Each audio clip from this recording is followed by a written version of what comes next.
4년제 사립대학인 한일장신대가 신입생 충원률을 높이기 위해 총장 등 교직 교수의 가족과 친인척을 입학시켰다는 의혹이 제기됐습니다. 학교 내부에서는 2024학년도 전체 신입생의 3분의 1이 이런 식으로 채워졌다는 주장도 나오고 있어 파장이 예상됩니다. 김하연 기자입니다.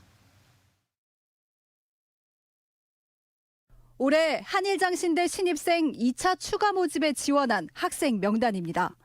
유독 특정 성씨가 눈에 띄는데 다름 아닌 이 학교 총장 배모 씨와 성은 물론 두 번째 이름자까지 같습니다. 알고 보니 사회복지학과에 지원한 배모 씨와 운동처방재활학과에 나란히 등록한 두 지원자까지 배 총장의 누나들입니다.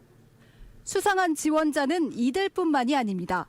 간호학과엔 이 학과 교수이자 입학처장인 A 교수의 자매와 아들이 나란히 지원했습니다.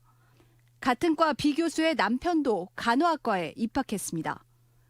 하지만 이 대학에 입학한 총장과 교수 가족 대부분은 수강 신청조차 하지 않거나 한 학기가 채 끝나기도 전에 휴학 또는 자퇴했습니다.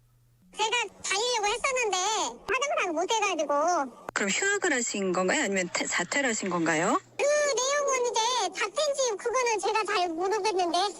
제가 지금 그 사업장 운영을 하고 있어가지고 지금 상황상 못하는 상황이 돼가지고 출석 한두 번 정도 한 것 같아요.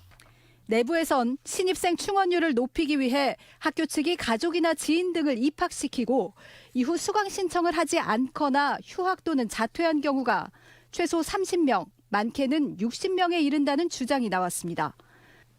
올해 전체 신입생이 195명인 점을 감안하면 최대 3분의 1가량이 이렇게 채워졌을 수도 있다는 얘기입니다.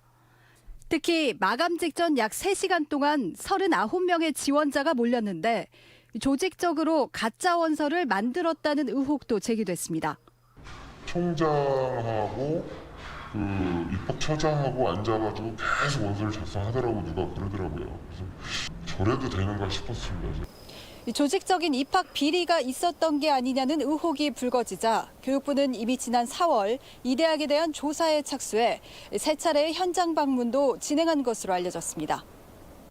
대학 측은 신입생 중 교수 가족이나 지인이 포함된 건 맞지만 실제 입학 의사가 있었고 개인적인 사정 등으로 학업을 중단했다고 해명했습니다.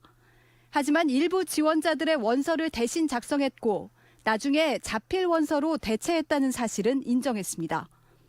한편 학교 측은 신입생 모집에 큰 기여를 했다며 입학 관련 교수들에게 표창장을 수여하기도 했습니다. MBC 뉴스 김하연입니다.